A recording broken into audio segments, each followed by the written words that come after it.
Hi friends, कैसे हैं आप। स्वागत करता हूं आपके अपने चैनल क्रिक 11 फोरकास्ट पे। इस वीडियो में हम बात करेंगे WI versus ENG full stats plus info, यानी कि बात करने वाले हैं वेस्ट इंडीज और इंग्लैंड के बीच में जो टेस्ट मैच नंबर 2 खेला जाएगा उस मैच के बारे में। पहले टेस्ट में आपने देखा दोनों टीम्स ने अच्छा खेला, मैच ड्रॉ गया, बल्लेबाजों ने डोमिनेट किया वो मैच। क्या इस मैच में भी हमें वही देखने को मिलेगा या इस बार बॉलर्स का ज़्यादा एडवांटेज रहेगा, वो बात करेंगे वीडियो में, क्योंकि वेन्यू भी चेंज हो गया है। होल्डर भैया के घर पे मैच होने वाला है बारबेडोस पे, और क्या होल्डर भैया ने यहाँ पे तहलका मचाया हुआ है वो भी हम बात करेंगे। साथ ही में दोस्तों यहाँ पे आपको टेलीग्राम का इन्फॉर्मेशन देना चाहूंगा, क्योंकि अगर आप टेलीग्राम पे नहीं जुड़े हो आप बहुत कुछ मिस कर रहे हो। 1,87,000 के लोग यहाँ पे हमारे करीब इतने ही लोग जुड़ चुके हैं हमारे टेलीग्राम चैनल में। यदि आप उनमें नहीं आते हो तो आप बहुत कुछ मिस कर रहे हो। वीडियो की डिस्क्रिप्शन और टॉप के कमेंट में आपको लिंक मिल जाएगा। साथ ही में दोस्तों यूट्यूब पे सब्सक्राइब नहीं किया तो सब्सक्राइब भी कर लें हमें। अभी दोस्तों मैं आपको बताना चाहूंगा वेन्यू के बारे में। केंसिंगटन ओवल बारबेडोस में मैच खेला जाएगा। ब्रिजटाउन बारबेडोस कैपिटल है वहां की, बारबेडोस की ब्रिजटाउन, वहीं पे ये ग्राउंड स्थित है। काफी ज्यादा टेस्ट मैचेस यहाँ पे ऑलरेडी हो चुके हैं। वेस्ट इंडीज का रिकॉर्ड यहाँ पे बेहतरीन है, लेकिन यहाँ पे जो एक्सपेक्टेड है विकेट की नेचर देखी गई है कल के दिन प्रैक्टिस से पहले, वो बता देता हूं। थोड़ी सी ग्रास देखने को मिली है विकेट पे। जब भी ग्रास होती है तो दो चीजें होती हैं, थोड़ी सी फास्ट बॉलर्स के लिए सपोर्ट, और अगर बहुत ज्यादा घास ना हो तो बैट्समैन के लिए भी अच्छा हो जाता है, और वही चीज़ देखने को मिली है। तो बल्लेबाज भी खुश होंगे और फास्ट बॉलर्स भी गेम में रहेंगे एज यूजुअल। आपने देखा, हमने लास्ट मैच में लीच की बात करी थी, वो गेम में आएंगे, वो फिर से इस बार गेम में आ सकते हैं 3rd और 4th और 5th डे पे, ठीक है, जो बाद के दिन रहेंगे।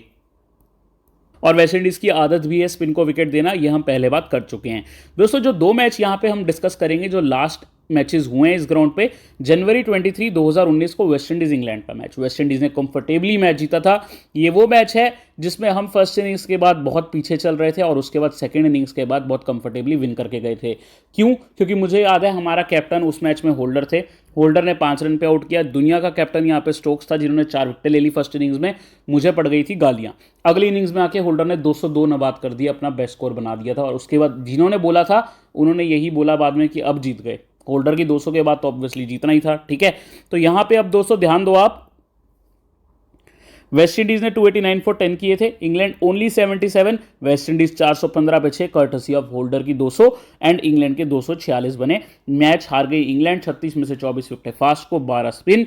मैच के hero man of the match बने थे जेसन होल्डर, 5 रन 202 नबाद सेकंड इनिंग्स में, और 2 विकेट भी लिए थे। रूट ने केवल 4 और 22 रन किए थे। इंग्लैंड की हार का रीजन बने थे रूट, क्योंकि रूट ही उनके की प्लेयर हैं और वो परफॉर्म नहीं कर पाए थे।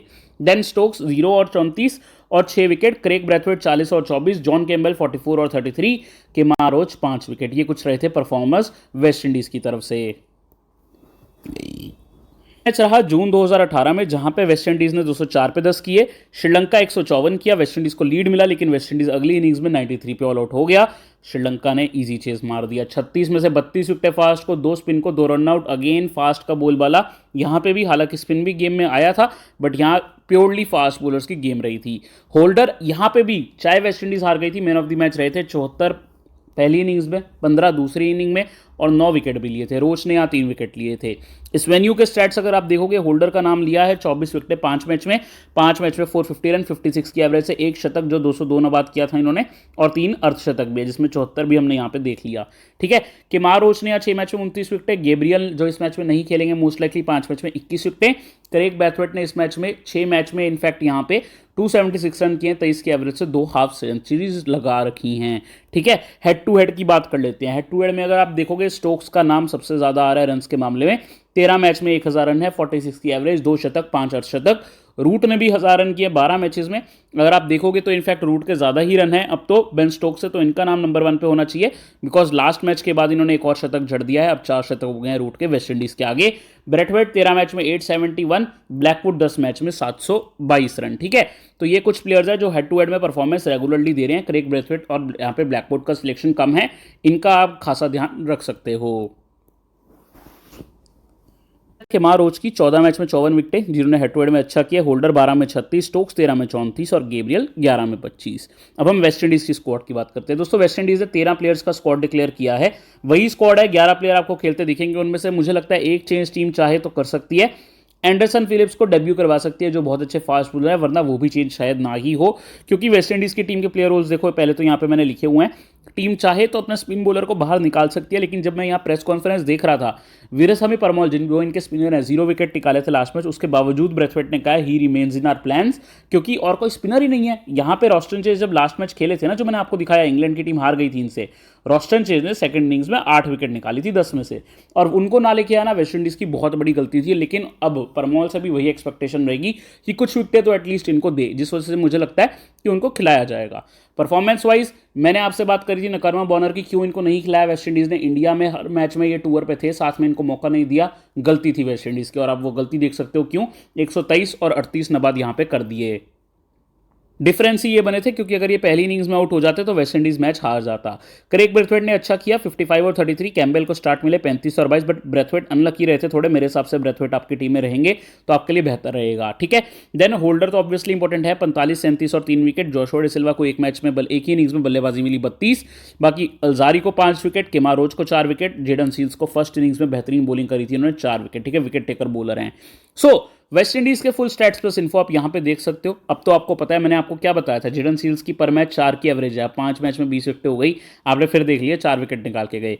एंडरसन फिलिप का डोमेस्टिक में भी 4 विकेट्स का एवरेज है पर मैच, लेकिन रिसेंट परफॉर्मेंसेज उनके जो ट्रिनिडेड क्रिकेट के लिए रहे हैं काबिल तारीफ है। एक मैच में 7 विकेट, एक मैच में 9 विकेट भी इन्होंने निकाले हैं, मतलब 7 और 8 थे शायद, ऐसा कुछ था, तो विकेट्स इन्होंने निकाले हैं रेगुलरली। अब रिसेंटली जो इनकी 50 ओवर्स वाली गेम रहती है वहां पे एंडरसन फिलिप ने ठीक परफॉर्म किया, फिर टेस्ट मैचेस रहते हैं वहां पे बहुत ही अच्छा किया, ठीक है, तो यहां पे अब इनका सिलेक्शन हुआ। केमारोज 68 मैच में 231 विकेट हैं, तो भैया ये प्लेयर भी इंपॉर्टेंट है। आपने स्टैट्स अगर सबके देख लियो तो मैं आपको इंग्लैंड पे लेके चलूंगा। ने अपना 11 ऑलरेडी अनाउंस कर दिया है, वो भी मैं आपको बताऊंगा। वही 11 प्लेयर खेलने वाले हैं, उसके बाहर कोई प्लेयर नहीं खेलेगा। आप रोल्स यहां देख सकते हो, जो प्लेयर्स नहीं खेलेंगे मैं उन पे यहां पे कट लगा रहा हूं ताकि आप उन पे ध्यान ना दो। मैट पार्किंसन, मैथ्यू फिशर बाहर हैं, ओले रॉबिन्सन सरप्राइजिंगली बाहर हैं, डेब्यू करने वाले हैं साकिब महमूद, फास्ट बॉलर, आपको पता है tall lanky fast bowler, 6 foot के हैं, 140 150 रेगुलरली डाल सकते हैं। 140 मुझे कहना चाहिए, 90 माइल्स के अराउंड डाल लेते हैं वैसे तो, बट अब 140 तो रेगुलरली एटलीस्ट डाल लेते हैं। देन यहाँ पे दोस्तों नहीं खेलने वाले डैन लॉरेंस खेलेंगे, ओले पोप नहीं खेलेंगे, ठीक है, और यहाँ पे बाकी के प्लेयर आपको 11 खेलते दिख जाएंगे। तो अब हम चलते हैं यहाँ पे नीचे इनकी लाइनअप के ऊपर, कुछ ऐसी आपको लाइनअप इनके देखने को मिलेगी। यानी क्योंकि मार्कवुड इंजर्ड हो गए हैं, उनकी राइट एल्बो में कुछ प्रॉब्लम है, जिस वजह से साकिब महमूद खेलेंगे। आपको पता ही होगा मार्कवुड लास्ट मैच में 1 विकेट लेने के बाद पार्टिसिपेट नहीं कर रहे थे क्योंकि उनकी राइट एल्बो पे लग गई थी, तो साकिब महमूद उनकी जगह आ जाएंगे, बाकी की टीम वही रहने वाली है। जबकि यहाँ पे ओले रॉबिन्सन मुझे लगता है एक अच्छी रिप्लेसमेंट रहते, बट फिटनेस कंसर्न्स थोड़े से कॉलिंगवुड ने बोला कि हैं, जिस वजह से नहीं खेलेंगे। हालांकि 90% फिट हो गए हैं, बट उन्होंने रिस्क नहीं लिया ओले रॉबिन्सन को खिला के। डिफरेंशियल प्लेयर बनते ओले रॉबिन्सन, वो अब नहीं खेलेंगे। तो अब हम दोस्तों यहां बात करेंगे एलेक्स की। इसकी देखो 4 और 6 ही रन किए, लेकिन प्लेयर अच्छे हैं, नए प्लेयर हैं, पहला मैच था इनका। अब देखते हैं क्या करेंगे। ऑब्वियसली अपने घर पे नहीं खेल रहे, वेस्ट इंडीज में खेलने का एक्सपीरियंस भी ज़्यादा नहीं है। एक बार इंग्लैंड लायंस के साथ वहाँ टूर किया था, उसके अलावा ये कभी नहीं खेले। इंग्लैंड लायंस यानी इंग्लैंड ए आप कह सकते हो, इंडिया में इंडिया ए होता है तो वहाँ पे इंग्लैंड लायंस बोलते हैं। जैक क्रॉली 8 और 121 बात करी थी हमने, क्रूशल हैं। रूट 13 और 109, बहुत ही अच्छी सेंचुरी थी। डैन लॉरेंस 20, 37 और 1 विकेट। प्रैक्टिस मैच में भी लॉरेंस ने अच्छा किया है, तो लॉरेंस आपके डिफरेंशियल प्लेयर बन सकते हैं, ठीक है। 36 और 13 स्टोक्स ने, एक्चुअली स्टोक्स की यहाँ पे विकेट्स लिखनी रह गई हैं। विकेट्स मैंने बेन फोक्स पे गलती से लिख दी, वो तो विकेट कीपर है भैया। तो स्टोक्स, वोक्स, भाई इवन फोक्स, ठीक है। तो यहाँ पे हम 3 विकेट डाल देते हैं, क्योंकि 3 विकेट और बहुत सारी बॉलिंग करी स्टोक्स ने, which is a major boost for यहाँ पे इंग्लैंड। अगर यहाँ पे स्टोक्स बॉलिंग कर रहे हैं तो आपके गेम चेंजर सी भी बन सकते हैं, कैप्टनसी भी दे सकते हो।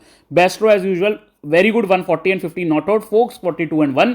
क्रिस वोक्स 28 और 18 नबाद, एक ही विकेट मिला। कंसर्न है यहाँ पे विकेट नहीं आए, जो वोक्स का मेन काम है, और क्रेग ओवर्टन से भी केवल 2 विकेट। तो यहाँ बॉलिंग में कंसर्न आ रहा है। अच्छे रहते जैक लीच 5 विकेट, और साकिब महमूद अगर साथ दें तो इनकी टीम भी अच्छा कर सकती है। इंग्लैंड के भी फुल स्टैट्स प्लस इन्फो आप देख रहे हो, हर एक प्लेयर का रिकॉर्ड आपको यहाँ देखने को मिल जाएगा, जिस भी प्लेयर का आपको रिकॉर्ड देखना है। फॉर एग्जांपल एलेक्स लीस का आप यहाँ पे डोमेस्टिक रिकॉर्ड देखोगे, 34 की एवरेज, 17 शतक, 36 अर्धशतक, 3 विकेटें भी है, लेकिन बॉलिंग करते नहीं है कुछ खास। और आप कह सकते हो कि डिफरेंशियल अगर आप पास 8 करेड ही है तभी आप लेना, ज़्यादा लेने की जरूरत नहीं है। क्रॉली इज ऑब्वियसली गुड, आपने देखा उन्होंने अपने छोटे करियर में काफ़ी रन्स कर दिए हैं, तो क्रॉली का आप ध्यान देंगे। देन क्रॉली के बाद यहाँ पे दोस्तों जो रूट, तो ऑब्वियसली मास्टर प्लेयर, आपको पता ही है, शायद नीड्स नो इंट्रोडक्शन। देन यहाँ पे ओले पोप नहीं खेलेंगे। डैन लॉरेंस का प्रैक्टिस मैचेस का भी रिकॉर्ड अच्छा है, स्पिन को अच्छी खेल लेते हैं, इवन यहाँ पे आपके लिए डिफरेंशियल प्लेयर बन जाएंगे। सो ये कुछ प्लेयर्स हैं। टीम में अब नए प्लेयर जुड़ रहे हैं, साकिब महमूद, जिन्होंने 26 फर्स्ट क्लास मैचेस में 70 विकेटें निकाली हैं। गुड रिकॉर्ड, तो आप ट्राई कर सकते हो इनको। ऑन एन एवरेज ये 2.5 विकेट से ऊपर ही ट्रांसलेट हो रहा है, बट आई विल से कि यहाँ पे क्योंकि फास्ट बॉलर्स का पैराडाइज है भैया बारबाडोस, तो फास्ट डाल सकते हैं साकिब महमूद और आपको काफी अच्छा विन करवा सकते हैं। इस मैचेस में 65 और 10 Alex Lees, Crawley 62-34, Root 54 plus 1 wicket, Dan Lawrence मैंने आपको बताया बेस्ट रहे थे 83 प्लस 2 विकेट और 48, तो इनको आप गेम चेंजर कैटेगरी में रखेंगे। स्टोक्स 11-19 प्लस 2 विकेट, बेस्टो 106 ने बाद, Ben Foakes 25 and 44 not out, Woakes 49 और 17 ओवर में 0 विकेट हमने बात करी थी। अगली इनिंग्स में 8 ओवर करके 1 विकेट, आपको देखा एक ही विकेट मिला इनको। ओवरटन को भी 2 ही विकेट मिले, ये भी हमने प्रैक्टिस में बात करी थी, और लीड्स क्यों डिफरेंशियल बनेंगे वो भी हमने बात करी थी। ठीक है, चलिए अब हम अपनी टीम पे चलते हैं। हालांकि यहाँ पे आपको अपनी बेस्ट टीम खुद क्रिएट करनी है, बट मैं आपको अपनी जरूर दिखाने वाला हूँ। सेक्शन में आपको मिलेंगे Bairstow, Ben Foakes, Joshua Da Silva. All 3 are good players, but in terms of बल्लेबाजी बेस्ट्रो ही बेस्ट रहेंगे। विकेट कीपिंग कौन करेंगे? बेन फोक्स इंग्लैंड से, और वेस्ट इंडीज से जोशुआ डे सिल्वा। और विकेट कीपिंग के, कैचिंग के पॉइंट्स के बेनिफिट मिलते हैं टेस्ट मैचेस में। सो कंसिडरिंग दैट आपके लिए पहले डिफरेंशियल्स बेन फोक्स और जोशुआ बन सकते हैं, बट सेफ जाना है obviously there is one option, Jonny Bairstow, who is selected by 90% people, but वो 10% का रिस्क लेकर आप यहाँ पे कुछ अच्छा कर सकते हो। ठीक है, तो वो भी ध्यान रखना। बल्लेबाजी वाइज जो रूट आपके लिए की प्लेयर हैं भैया, लास्ट मैच में 100 किया, बॉर्नर ने लास्ट मैच में 100 किया, क्रॉली ने लास्ट मैच में 100 किया। All 3 players are in my team. Now यहाँ पे स्टार्ट्स मिला क्रेग ब्रेथवेट को, लेकिन बड़ा कन्वर्जन नहीं आया, but I still say he is a good player. अगर आप पास क्रेड हैं तो please go for Kraigg Brathwaite, कोई प्रॉब्लम नहीं है, आप इजीली ले पाओगे। डैन लॉरेंस मैंने अपनी डिफरेंशियल कैटेगरी में रखा है, बॉलिंग भी कर रहे हैं, कुछ स्पिन डाल सकते हैं, प्लस बल्लेबाजी भी अच्छी करते हैं, मिडिल ऑर्डर में आपको दिखेंगे। लीज ओपनिंग पे हैं, अगर आप पास 8 क्रेड है तभी ट्राई करिएगा, बाकी ब्रूक्स 1 डाउन पे आएंगे, ब्लैकवुड आपको 3 डाउन पे मिल जाएंगे, कैम्बेल आपको ओपनिंग पे मिल जाएंगे। इनमें ज्यादा रेकमेंड देखोगे तो ब्रूक्स और ब्लैकवुड है, मैं कैम्बेल को नहीं ले रहा हूं, हालांकि इस ग्राउंड पे उन्होंने अच्छा किया था। इनको आप ग्रैंड लीग में ट्राई कर सकते हो, बट स्मॉल लीग में मुझे ये उतने अच्छे चॉइसेस नहीं लग रहे। हाँ, जिन लोगों के पास क्रेडिट नहीं है वो ब्लैकवुड को जरूर सिलेक्ट कर सकते हैं। ऑलराउंडर्स में there are straightforward choices. Jason Holder तो आपको भैया चाहिए ही भैया, बारबाडोस में 4 मैच 4 T20 में ही याद कर लो, आई थिंक 4 गेंद में 4 विकेट इसी ग्राउंड पे निकाला था। सो होल्डर इज काफी की प्लेयर इस ग्राउंड पे, और इनको तो मैं लेके चलूंगा ही। Ben Stokes and Chris Woakes, ऐसे लगता है ना भाई भाई हैं, Ben Stokes, Chris Woakes, BS और CW। ठीक है, तो दोनों को हमने अपनी टीम में रखा है।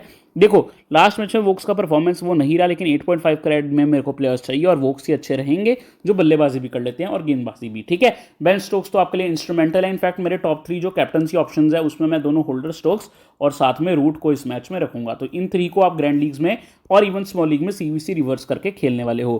काइल मेयर 13 के स्क्वाड में हैं, चांसेस हैं खेलने के, बट क्योंकि यहाँ पे ऑलरेडी मेरे पास प्लेयर्स मौजूद हैं, मैं इतना ध्यान नहीं दे रहा इन पे। अब देखो यहाँ पे थोड़ा क्रेड का चक्कर आपको पड़ सकता है, क्योंकि सभी प्लेयर्स का क्रेड ऑलमोस्ट 8.5 या फिर 9 है।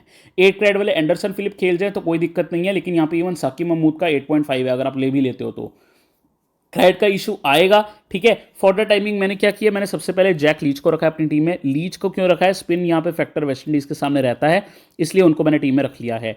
आप ड्रॉप भी कर सकते हो, कोई बहुत जरूरी नहीं है इनको लेना। एल्जारी जोसेफ को मैंने लिया है क्योंकि ये थोड़ी सी बल्लेबाजी भी कर लेते हैं। लास्ट मैच में हाईएस्ट विकेट टेकर रहे थे वेस्ट इंडीज से 5 विकेट, हालांकि इनको थोड़ी लकी विकेट्स मिली थी, लाइक नंबर 9 और 10 को फर्स्ट इनिंग्स में आई थिंक इन्होंने ही आउट किया था, तो ये भी ध्यान रखना। केमार रोच के लिए अगर आपको देखो जाना है तो आपको यहाँ पे फिर एलेक्स लीज को सिलेक्ट करना पड़ेगा, बट वो चीज़ अगर आप अवॉइड करते हो, केमार रोच को ना लेकर आप यहाँ क्रेग ओवरटन को ले लेते हो, फिर आप पास 8.5 क्रेड रहेगा, जहाँ पे आप यहाँ पे ब्लैकवुड को भी ले पाओगे या जोशुआ डे सिल्वा को ले पाओगे। अदरवाइज आपको क्रेड मैनेज करना पड़ेगा, तो ये एक चीज़ रहने वाली है इस मैच में, क्रेड की थोड़ी सी दिक्कत। ठीक है, यहाँ पे जेडन सील्स कोई खराब ऑप्शन नहीं है, अच्छी बॉलिंग कर रहे हैं, पहली इनिंग्स में 4 विकेट भी निकाली, जेन्युइन विकेट टेकर हैं, इंपॉर्टेंट विकेट्स भी निकाली थी। वुड नहीं खेलेंगे, साकिब महमूद इस मैच में खेलेंगे, अच्छे बॉलर हैं, आप ट्राई कर सकते हो, मैंने भी फिलहाल अपनी टीम में रखा हुआ है।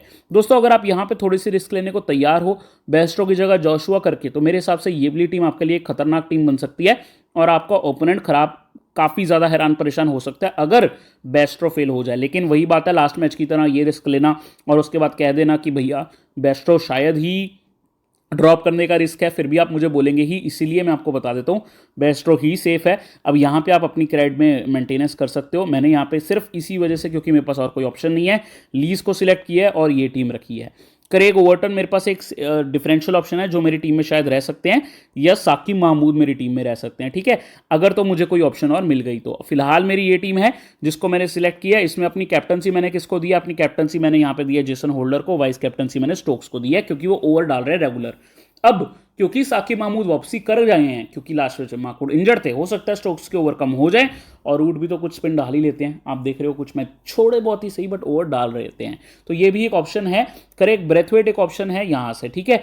तो मेरे को तो बेस्ट टीम पता कौन सी लग रही है जहां मैं बेस्ट को ड्रॉप करूं, लेकिन मैं लास्ट मैच के बाद रिस्क लेने से घबरा रहा हूं। पर्टिकुलरली मुझसे पूछोगे तो हो सकता है मेरी फाइनल टीम में बेस्ट तो ना रहे, मैं यहाँ पे बेन फोक्स या किसी को लेकर रिस्क लेके बाकी की टीम अपनी सॉलिड क्रिएट कर सकता हूँ। उसमें लीज की जगह मेरे पास यहाँ पे करेक्ट ब्रेथवेट भी आ जाएंगे और बॉलिंग में भी मैं बेहतर ऑप्शंस ले पाऊंगा। सो ये कुछ ऑप्शंस आप कर सकते हो consider. This is a guide for you.